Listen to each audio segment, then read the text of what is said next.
Dish It Good, a series where I sit down with a very interesting person and chat with them over a delicious dish, which is usually in a bowl.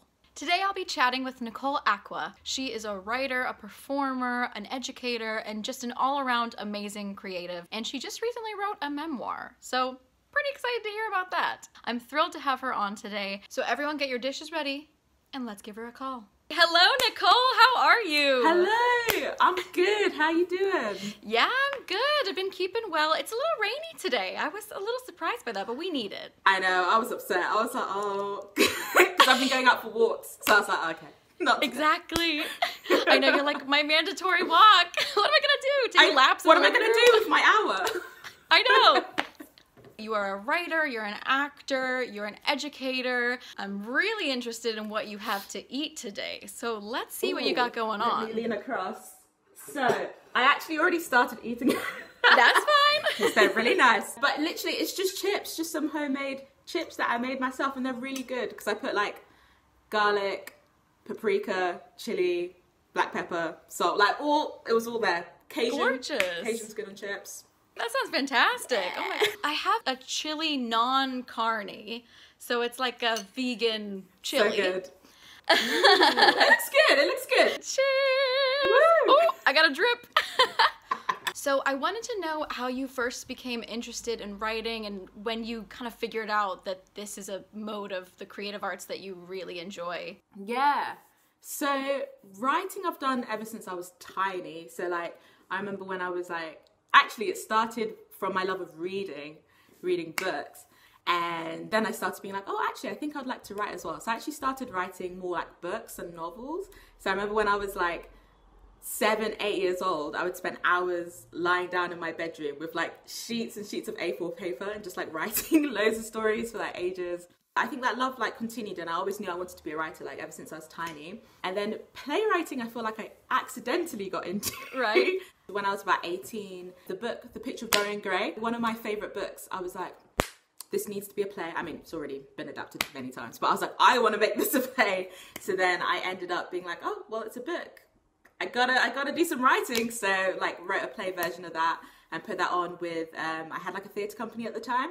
And then I think since then I was like, oh, I really love writing plays, and I just started reading a lot of plays as well, especially when we were at Central. I would read a lot of plays on my journey like to and from Central because I had like an hour-and-a-half journey. It was ridiculous. Had loads of time to read plays though, so there you go. And then, yeah, just continued writing from then. That's so crazy that since you were that young, you were writing books. Like Yeah. she was writing books.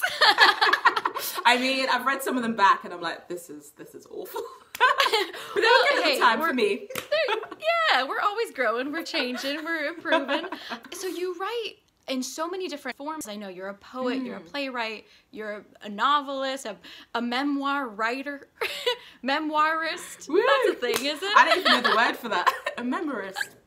Yeah. So can you talk about your writing process and how you go about writing a certain idea? So do you start with the idea and then decide the form that it takes? And are there any techniques or maybe activities that you use to get the ball rolling when you're writing? I feel like usually the idea comes to me before the form, like just before the form. So like, even though I write in different forms, it's never me trying to be like, oh, I'm waking up and I feel like I'm going to write a poem today, and then trying to figure out how it's going to fit. It's usually the idea comes and it's like very clear, like, this is a poem, this is a play, this is whatever. And so sometimes I've actually written a few things and gotten, say, like 10 pages into it and been like, this is the wrong form, this isn't working, this needs to be something else. I once had this idea for what I thought was going to be a book, and I wrote like quite a few pages of it. And I realized everything was coming to me in images, and I'd never had that before. Wow. And I was like, what form is this? Like, it just wasn't familiar to me. And then I realized it was a screenplay. So then I started writing a screenplay. And I was like, oh, that makes sense. Yeah, it would come in images, sure. So yeah, I guess like the idea comes before the form. And then in terms of getting the ball rolling, I feel like I'm quite a patient writer. Like I just wait till the idea comes and then I start writing. So it's never like I'm trying to like really like make myself feel creative. I usually have a cup of tea next to me.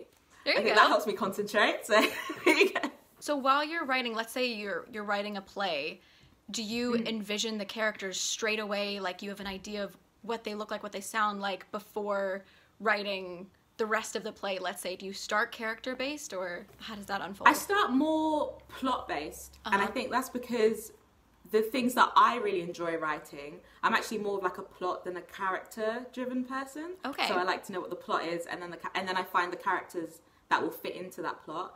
Or sometimes I'll have, say, like the lead character, but then it's as I'm writing, the other characters will start developing. So you've written plays for other people and plays for yourself. Can you talk about the difference between writing for others and writing specifically for you, and maybe some freedom that comes with that or some challenges? That is such a good question. I love that. Plays for myself, I think I can push them a bit more, actually. Yeah. Because I know how to push myself, and I know what I'll be comfortable performing and where I can push myself. Right. So I feel like I can push the boundaries a bit more. And I think like when I write for myself, I'm always trying to challenge myself a little bit. So there'll always be a section that is either tricky to play, or it's something, even if it's as small as this section is in an accent that I've never done before. Cool. And then I know I have to learn it in order to perform it. Yeah. Yeah. And then I think like writing for others is a really fun process, because I really like to know how other people think. And like usually I can get like a good sense of what people like and what they don't like. Basically I enjoy writing for other people because I can get a sense of like, this is the kind of stories that you like, and then I can bring myself to that and like put a little spin on it. And also I quite enjoy, usually when I'm writing for other people, there's an element where I'm in the rehearsal room with them as well. Right. So we get to see the piece grow organically, which is really nice. Oh gosh, yeah, that's gorgeous. How fun to have that full experience of it. Can you talk about a recent project of any form that really just lit a fire in you, that got you so excited? Ooh, yeah. You know what? I had the best time so I've been writing a piece for a theatre company called Nouveau Riche. It's called Casting, and it's about the experiences of Black British actresses in the UK. So we had a week R&D, and then we had a sharing of the piece at the end of that week. And I think that week was so precious because even though I wasn't writing my story, I was writing the stories of the actresses in the room that I was with. There was so much where I could be like, yes, I identify with that. Yes, I can bring myself to that. Like, it was just such a powerful room of like strong Black women, and it was great. And so that really like had an impact on me, because I don't think I'd had that in years, actually, to be honest. Yeah. And then actually it was quite funny because we were meant to do another week of R&D and then a sharing, very exciting, at the Barbican. But then this isolation thing happened. No! And it was literally like just the week before, and it was so funny, but it's fine. I'm still writing it. It's just a different process because I'm writing it at home now rather than in the rehearsal room with all the ladies. I can't imagine, like you were saying, how precious that R&D was, and now that you have that, I'm sure that makes the process just so rich and full and exciting. So I can't wait to see it when it happens. I'm excited for it. Hopefully this is all over soon and we can just get back to normal, but at the same time, I'm sure so much exciting writing is happening right now under circumstances that nobody expected. So we'll see. Yeah, I'm excited for all the art that will come out of it. Exactly. How have you found creating during quarantine? What's that experience been like for you? At the beginning, it was a bit of a challenge, which was weird because a lot of the time I work from home anyway. But I think it was more of it was a headspace thing of like knowing the world is different. Right. Kind of, didn't help. But then I think literally last week I had this moment where I was like, hang on a minute. I am completely in control of my time. Like, I don't need to leave the house for anything. That means like every day is up to me. And then I felt like incredibly free. And I was like, great, we got this. This is all under my time.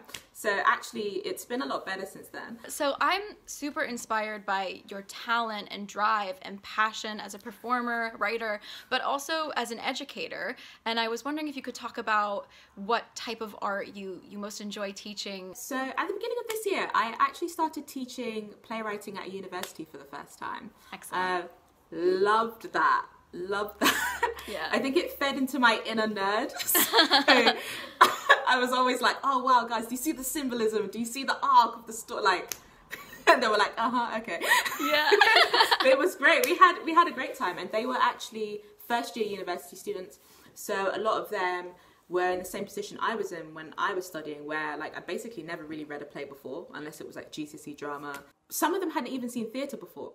So it was really like a good challenge to teach them slowly, because I think you reach a certain point and you forget where you were, right. and you start saying things that are just unnecessarily complex, or I don't know, like that are, you hear every day, but you know, for example, like I mentioned something about exposition, and then one of my students was like, "What's exposition?" And I was like, going back. Yeah. So it's like really, really varied. And then when I do work at Central, and I'm going there this week, which is really exciting, that's really different because they're all master students. So a lot of them have like sort of like been there, done that. A lot of them are older than me, and so that I really enjoy because that's more devising. Right. And I really enjoy teaching devising as well. When you do teach such a wide range of ages or experience types, that only makes you better at working with the other experience level, I find. Like, because you, like you were saying, you recognize things that maybe you take for granted, or you've known for so long now that you think, oh, this is just something I have in my tool belt. And you can give that to someone else. And I know exactly what you mean about nerding out about what you're so passionate about and seeing them understand it for the first time. And also it's helpful for me as a performer, like like when I'm teaching other people, it teaches me as well. Because for example, like I'm teaching an acting class at the moment, and I've been teaching them to look at actioning, which I hadn't studied in depth for quite a while. And so like going back to the basics of actioning and teaching that was actually really helpful for me as well, because I was like, okay, this is what I can take from what I'm seeing them learn. So you wrote a memoir, which I'm very impressed by. Hey. I'm just absolutely fascinated by this. And so I wanted to know what inspired you to write the memoir, and can you talk about any challenges you faced writing something so personal? What led me to write the memoir? I think it was mainly just because I had the story that I felt needed to be told. And like for a really long time, I wasn't sure what the format, again, it's like this format thing of like what the format of the story was. Because I even say like in the beginning of the story, like I think about, could I write a blog post? And I'm like, this blog post isn't going to be able to be long enough. Like, it's going to be ridiculous. Then I was like, could I make a YouTube video? And then I was like, I'm just going to end up rambling, and then we're not going to get to the important parts. And again, it will be really long. So for ages, I was like, what format is this? And then eventually I was like, okay, this is a book. And I feel like for me, a huge motivation to write it is like faith-based. I felt like God was telling me to write the story, and I felt like it was going to help people. So that's why I'm writing it. Challenge-wise, you know what's really funny actually? So I reread the memoir recently, and I've been reading some other memoirs as just like inspiration, just to see how other people lay it out. And there's this one memoir I was reading where I was like, wow, the writing is so rich, but like the way she articulates her experience is so powerful and so strong.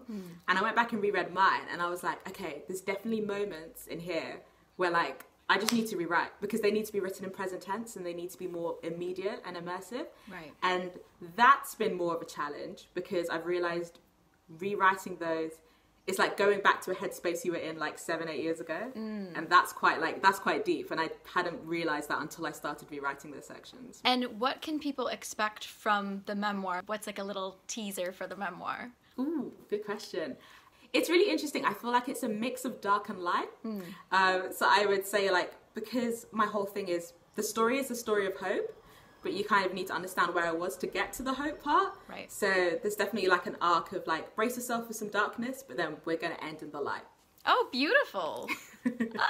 And that reflects, from my perspective, a lot of what I've seen of your work is like that. It has a lot of moments of dark but light, and lightness within the darkness. Can we speak about your poetry? Yeah. Because I saw I Stopped When, and that was, of course, slam poetry within theater. Can you talk about writing poetry? So for poetry, I think usually, because the type of poetry I usually write is usually spoken word or like slam poetry, for me there's always a story in the poetry. So usually I kind of know exactly what I'm writing about, and then it's a case of usually of abstracting it or finding the sort of the right rhythm and flow for it. So I think my poetry is quite conversational in style. Like there's usually like a character telling the poem, or even if it's just myself, it's still very, conversational. And I think that's probably why so many people feel so connected to it as well, because it's descriptive and beautiful and rugged at times, and it just gets you right in the soul. So you talk about casting. Are there any other projects that you're currently working on that maybe we can check out in the future? Yes, I'm working on Heroines in Limbo. That's with the Heroine Chronicles company. And so yeah, we're sort of revamping that a little bit over this week anyway, because I think it will be based on like central students' feedback and what they get out of it. Might change a few things out of that. But I'm also working with a theatre company called memoir. They're so cool, you have to check them out. They do a lot of acrobatics and sort of like circus inspired work. They're really amazing. And so I've been working on a project with them as like a dramaturg stroke writer. And the time of the project, I don't know how long it's going to be now because of all of this, because obviously everything they do is really physical and it's helpful to be in the same room together. Yeah. But yeah, we'll see. It'll happen, we're just not sure of the timeline of it yet. And speaking of that, you perform in so many different styles, immersive, very movement-based, very text-based. Can you talk about how melding all those different forms together enhances them individually? Oh my gosh, yeah. Wow. Yeah, can you speak on that a little bit? For sure. So for example, I always think that my writing impacts my performance work a lot just because I see like the arc of a story differently. So it really helps me when I'm preparing for a character, I'm thinking about the arc, but then also vice versa, like the acting impacts the writing, because even when I'm writing, I have to speak things out loud to myself. And that just comes from knowing the challenge of a performer speaking lines and needing to know where like the breath and all of that is.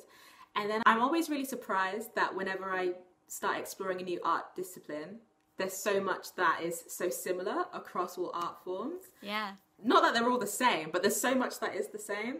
I've started going to dance classes, which I really enjoy.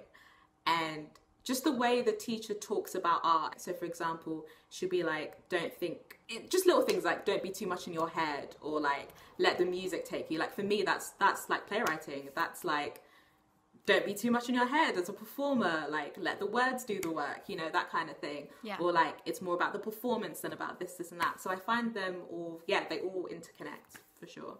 That's fantastic. Every skill you have is an exciting element that you can add in so many different ways than maybe the audience would expect. Do you have any advice for people who are just starting out as writers or just starting out as performers? I would say, let's say you haven't really done anything yet, like in your mind that's creative, which everyone's done something creative, but I feel like a lot of people put a lot of pressure on themselves. I would just say, just do it. Like if you have an idea, get some people together and just like, even, I mean, that's how For a Black Girl started. I was like, I wrote this play. Is anyone interested? Yeah. And everyone was really supportive and it was amazing. So yeah, I would say like, just do it. Don't hold yourself back. And then I think for anyone who's interested in doing this like professionally, I would say perseverance for me is like the key thing. I feel like it's a long haul game. Yeah, oh, for sure. Yeah, just persevere. Well, Nicole, thank you so much for joining me today. It's been a thrill, and I wish you all the best with your new writing, and I can't wait to read the memoir. Thank you. Thank you. Thanks for having me. It's been amazing. It's been an honor. Oh, well, thank you. And everybody, check the links below to see where you can follow Nicole at, and hope to see you next time. Bye.